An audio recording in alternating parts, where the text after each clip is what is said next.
બોલો ડાયરા મહારાજ કી જય, મધુબા મહારાજ કી જય। પહેલા દર બીજી તારીખે ભજન રાખતા અને હવે દર 5 તારીખે આજે મધુબા અને એમનો પરિવાર મળી આવું ભજન રાખી અરસ પરસ એકબીજા સંતોનો બોલાવી અને આપણા દર્શનનો લાવો લેવડાવે છે અને પોતે પણ લે છે। એટલે કીધું કે સંતોનો સંગ મરણે ના મૂકે લઈએ 4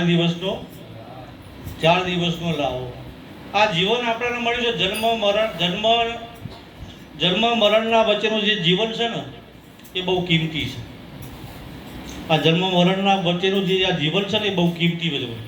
અને આ જીવન મળ્યા પછી હમણાં મહારાજે કીધું કે જીવનની અંદર આપણે બધો વિચાર કરી શકીએ છીએ, પણ આપણા જીવનની અંદર તો હું કોણ છું, ક્યાંથી આવ્યો ને ક્યાં જવાનો। એટલે કે જીવતા જોઈ લે ઘર બંધા, જીવતા જોઈ લે મર્યા પછી કાળા ઘરનો કૂવો। એક ખાલી આપણે મકાન બદલવું હોય ને મકાન બદલવું હોય તો છતાં આપણે પહેલાં તો જોવા જઈએ। આપણે જો મકાન બદલવું હોય ને તો પહેલાં આપણે જોવા જઈએ કે હોમો એરિયા કેવો છે, હોમો એ એરિયા કેવો છે, બાજુમાં પાડોશી કેવા છે, આ બધું પહેલાં વિચાર કરીએ આપણે। અને વિચાર કરીને પછી આપણે એનો બોન હાથમાં લઈએ છીએ। જઈ સીધો આપણે સામાન ભરી લેતા, હેરો ભાઈ રાશિનો આપણે જઈને સીધો સામાન ભરી લઈને જતા રહીએ, એવું કોઈ આપણે કરતા નહીં। 7 વખત આપીએ છીએ અને પછી જ આપણે ઘર બદલીએ છીએ।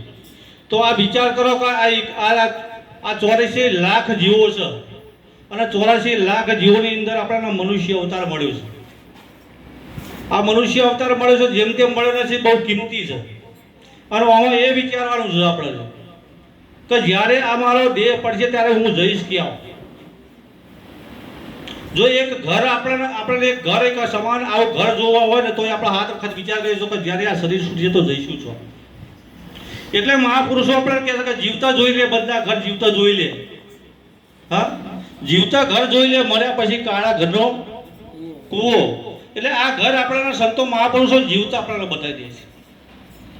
જો સંતોના ચરણોમાં જો જતા રહીએ ને તો આપણને આ જગત તારું ઠેકાણું આવ્યું છે। આપણને આપણું મૂળ ઠેકાણું છે, જે આપણું મુકામ છે ને એ આપણને મુકામ ઉપર પહોંચાડી છે। જવું પડે આપણને, સંતોને હાજીજી કરવી પડે તો જ આપણને મેર પડે। એ વિના મેર પડે એવો નહીં આપણને। હે મને ગુણિયલ ગુરુજી મને લાડ લડાવે, મારા ગુણિયલ ગુરુજી મને લાડ લડાવે। હે મારા ગુણિયલ ગુરુજી મને લાડ લડાવે, હે મારા ગુણિયલ ગુરુજી મને લાડ લડાવે।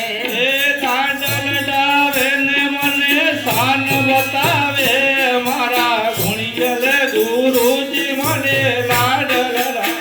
હે મારા ગુણિયલ ગુરુજી મને લાડ લડાવે। હે મને નાના મોટાનો ભેદ બહુ સતાવે, હે મને નાના મોટાનો ભેદ બહુ સતાવે। હે મને નાના મોટાનો ભેદ બહુ સતાવે। હે મને નાના મોટાનો ભેદ બહુ સતાવે। હે મારા ગુણિયલ ગુરુજી મને લાડ લડાવે, ગુરુજી મને લાડ લડાવે। શું કીધું કે મને ગુણિયલ ગુરુજી મને લાડ લડાવે ને મને શાન બતાવે। એટલે આપણે નાના મોટાનો ભેદ મને બહુ સતાવે। હજુ તો ખરેખર આપણને આચાર્યમય મને તો લાગે છે કે હજુ સતાવી રહ્યું છે। હજુ મને એવું લાગે છે કે નાના મોટા જેવો આમ દેખાય છે મારો, એવું એવું ભાસ થાય છે મને, ઘણી વાર એવું થાય છે। એટલે આમ આપણને લાગશે ખરી કે આમ હિન્દી પેન નોની છે ને, આ હિન્દી પેન નોની છે અને આ પેટી મોટી છે, એવું થાય છે આપણને, થાય છે ને તો મને નાના મોટાનો ભેદ બહુ સતાવે। આ હિન્દી પેન નોની છે ને આ પેટી મોટી છે, હા, આ હિન્દી પેન નોની છે ને આ નરગાવ મોટો, એટલે આવું આપણને આવું થાય છે આપણને। એટલે હોય કે મારા ગુણિયલ ગુરુજી મને નાના મોટાનો ભેદ બતાવે। જો ગુરુના ચરણે જો આપણે જતા રહીને જો સ્વીકારી લઈએ ગુરુ તો આપણને આ ભેદ મટાડી દે। આપણે નાના મોટાનો ભેદ છે ને એ આપણને મટાડી દે। આપણે કોઈ નાનું નહીં, કોઈ મોટું નહીં, આપણને નામ એક નામથી આપણને બેની એકતા કરાવી દે.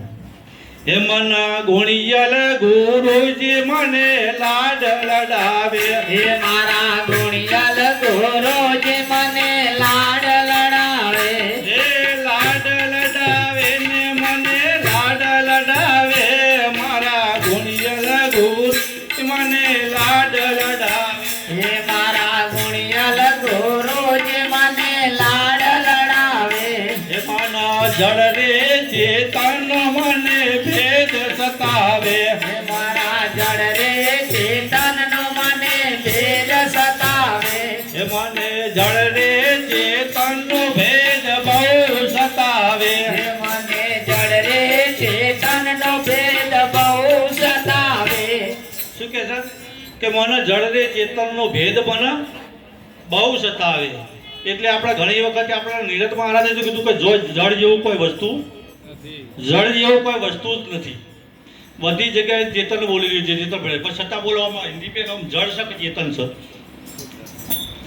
આ હિન્દી પેન છે જળ છે કે ચેતન છે? અને ચેતન છે તો કઈ રીતની છે? જો કદાચ ચેતન છે તો કઈ રીતે ચેતન છે? ચેતન છે તો કઈ રીતે ચેતન છે?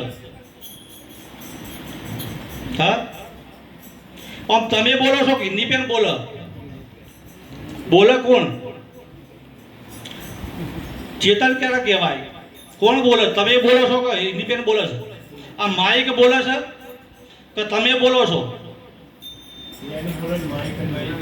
હા,